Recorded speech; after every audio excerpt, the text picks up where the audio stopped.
خلیل جبران صاحب کی روح کی مغفرت کے لیے اللہ تعالیٰ سے دعا گو ہوں کہ انہیں اپنے جوار رحمت میں جگہ دے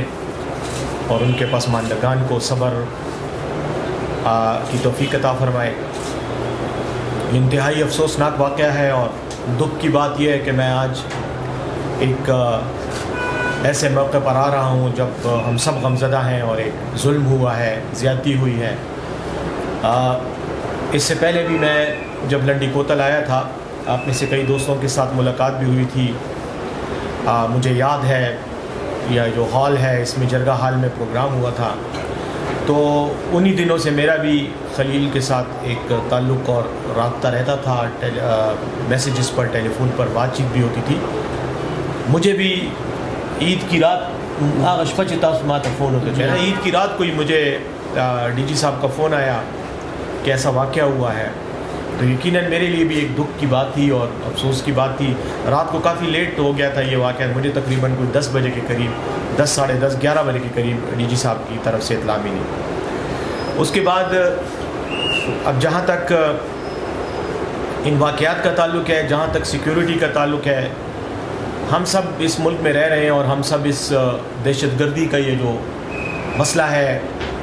یہ جو خدشہ ہے، جو خطرہ ہے، جو پرابلم ہے، وہ ہم سب اس کو ایک نہ ایک شکل میں فیس کر رہے ہیں۔ اور اس کی بنیادی وجہ بھی یہی ہے کہ ملک کے حالات، بلکہ اس پورے ریجن کے افغانستان پاکستان کے حالات ہی ایسے ہیں کہ جس میں ہر کوئی شخص، چاہے وہ غریب آدمی ہے، چاہے وہ کوئی امیر ہے، چاہے وہ حکومت سے تعلق رکھتا ہے یا کسی بھی ادارے سے تعلق رکھتا ہے، میں سمجھتا ہوں سب غیر محفوظ ہیں۔ آپ کو پتہ ہے کہ اور تو کیا میں کسی اور ادارے کی یا کسی اور پاکستانی کی کیا بات کروں، فوج والے اور پولیس والے بھی دہشت گردی کا شکار ہو رہے ہیں، روزانہ شہادتیں ہو رہی ہیں۔ تو یہ ایک انتہائی سنجیدہ مسئلہ ہے اور یہ ہم سب کا مشترکہ مسئلہ ہے۔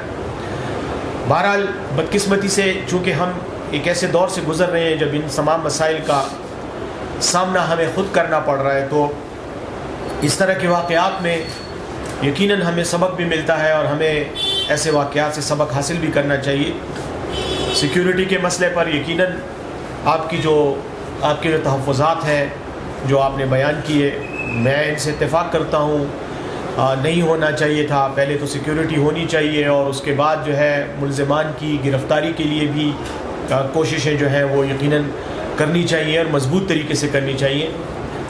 جب یہ واقعہ ہوا تو میری وزیر اعلیٰ صاحب سے بھی بات ہوئی۔ وزیر اعلیٰ صاحب اس رات کو ڈیرہ اسماعیل خان میں تھے،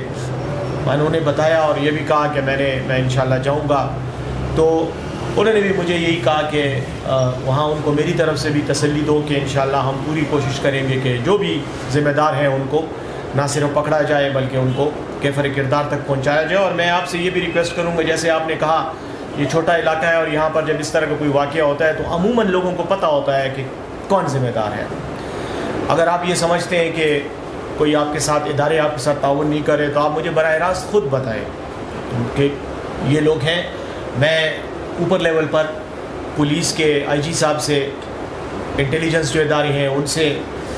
فوجی جو حساس ادارے ہیں ان سے میں خود ذاتی طور پر بات کر کے اس مسئلے کے لیے کوشش کروں گا کہ اس میں پیش رفت ہو سکے، کیونکہ خلیل کے جو قاتل ہیں وہ صرف خلیل کے قاتل نہیں ہیں، وہ خلیل کی فیملی کے دشمن نہیں ہیں، وہ ہم سب کے دشمن ہیں اور ہم سب ایک ہی برادری سے تعلق رکھتے ہیں۔ اگر کسی کے ساتھ ظلم زیادتی ہوتی ہے تو یہ ہم سب کے ساتھ ظلم اور زیادتی ہے اور اس کا سدباب کرنا، اس کا بدلہ لینا، یہ ہم سب کی ذمہ داری ہے۔ تو اس لیے میرے ساتھ آپ شیئر کریں۔ اگر آپ مطمئن نہیں ہیں لا انفورسمنٹ اداروں کی کارکردگی سے تو آپ مجھ سے بات کریں، میں خود اپنے طور پر جتنا ہو سکے انشاءاللہ میں بھرپور کوشش کروں گا اور ضرور انشاءاللہ ان کو کیفر کردار تک پہنچائیں گے۔ خلیل کے بچوں کے اور فیملی کے لیے جہاں تک مالی امداد کا تعلق ہے تو اس بات پر تو آپ مطمئن رہیں، انشاءاللہ ضرور مالی امداد ہوگی۔ جہاں تک اس کی ڈی جی صاحب نے بتایا، شہداء یہ جو ہمارے انڈاؤمنٹ فنڈ کے جو پیسے ہیں وہ بھی انشاءاللہ، آج پہلا دن ہے، چھٹیاں تھیں، آپ کو پتہ عید کی چھٹیاں تھیں، آج پہلا دن ہے۔ آج ہی سے ڈی جی صاحب کو یہاں پر آپ کے سامنے اسی لیے بھی موجود ہیں کہ ہمیں اس بات کا احساس ہے کہ یہ ایک انتہائی اہم مسئلہ ہے، سنجیدہ مسئلہ ہے۔ تو انشاءاللہ ڈی جی صاحب اس کو خود ہی پروسیس کریں گے، میں بھی ہوں، سیکرٹری صاحب سے بھی میری بات ہوئی تھی کل رات کو، انشاءاللہ یہ ہو جائے گا، یہ کوئی مسئلہ نہیں ہے، جلد سے جلد ہوگا۔ رہ گئی بات شہداء پیکج کی، تو وہ آپ کو پتہ ہے کہ وہ محکمہ اطلاعات کا کام نہیں ہے، وہ جو دوسرے ادارے ہیں ان کا کام ہے، ان سے بھی میں بات کروں گا. اور آپ یوں سمجھیں کہ خلیل میرا بھی جس طرح آپ کا بھائی تھا اس طرح میرا بھی بھائی ہے، اس کے لیے اس کی فیملی کے لیے شہداء پیکج کا حصول کرنا انشاءاللہ ذاتی کوشش ہوگی، مکمل کوشش ہوگی کہ وہ بھی ہم، کیونکہ وہ شہید بھی ہے اور دہشت گردی کی ایک یہ جو لہر ہے اسی کا شکار ہوا ہے. تو انشاءاللہ یہ بھی جو پیکج ہے اس کی بھی حصول کی پوری کوشش ہوگی اور انشاءاللہ مل جائے گا. باقی آپ نے اس کے بچوں کے حوالے سے جو بیٹا ہے ان کا اسکول میں کالج میں پڑھ رہا ہے، بالکل ڈی ٹی صاحب ہم اسلامیہ کالج کے سبق میں اگر تب ہوا جو ہے نا وی سی سر خبروں کو میں خود بات کر لوں گا ذاتی طور پہ، کر لیں گے انشاءاللہ، سب کریں گے. اس کے بچے ہمارے بچے ہیں، ایسی بات نہیں ہے، ان کو انشاءاللہ ہم تنہا نہیں چھوڑیں گے، بے آسرا نہیں چھوڑیں گے، ہم سب ان کے ساتھ ہیں. اور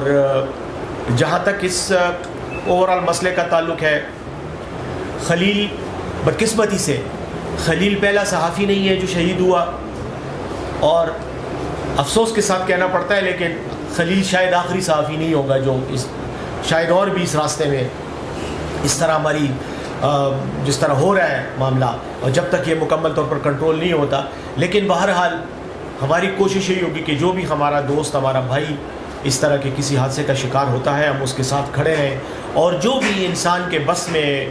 ہو سکتا ہے ہم ان کی مدد بھی کریں، پروٹیکشن بھی کریں. تو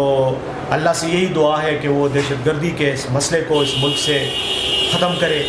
اور ہمارے اس معاشرے کو پرامن معاشرہ بنائے، محفوظ معاشرہ بنائے، تاکہ ہم اپنی صلاحیتوں کو بروقار لاتے ہوئے انسانیت کی خدمت کر سکیں. تو یہ میری دعا ہے، اور انشاءاللہ میرے آنے کا مقصد بھی یہی ہے، آپ کو یہ تسلی دلانا، آپ کو یہ یقین دلانا کہ ہم آپ کے ساتھ کھڑے ہیں. ڈائریکٹر جنرل صاحب آپ کے ساتھ کھڑے ہیں، آپ کے وقاص شاہ صاحب کو میں ساتھ لے کر آیا، میں نے ان کو فون کیا کہ میں جا رہا ہوں میرے ساتھ چلو، وہ خیبر نیوز کا وہ نمائندہ بھی تھا. تو ہمارے لیے یہ ایک فیملی افیئر ہے، یہ ہمارے ایک ذاتی مسئلہ ہے، اس لیے اس کو انشاءاللہ ہم ذاتی طور پر لیں گے، اور جتنا بھی ہو سکا بھرپور انداز میں انشاءاللہ آپ کے سامنے آپ کے ساتھ رہیں گے. اور دوسری بات یہ کہ آپ کو انشاءاللہ میں مطمئن کروں گا، آپ دیکھیں گے کہ جتنی بھی ہم سے ہو سکا ہم پوری کوشش کریں گے انشاءاللہ، اور اس مسئلے کو انشاءاللہ حتمی انجام تک پہنچائیں گے.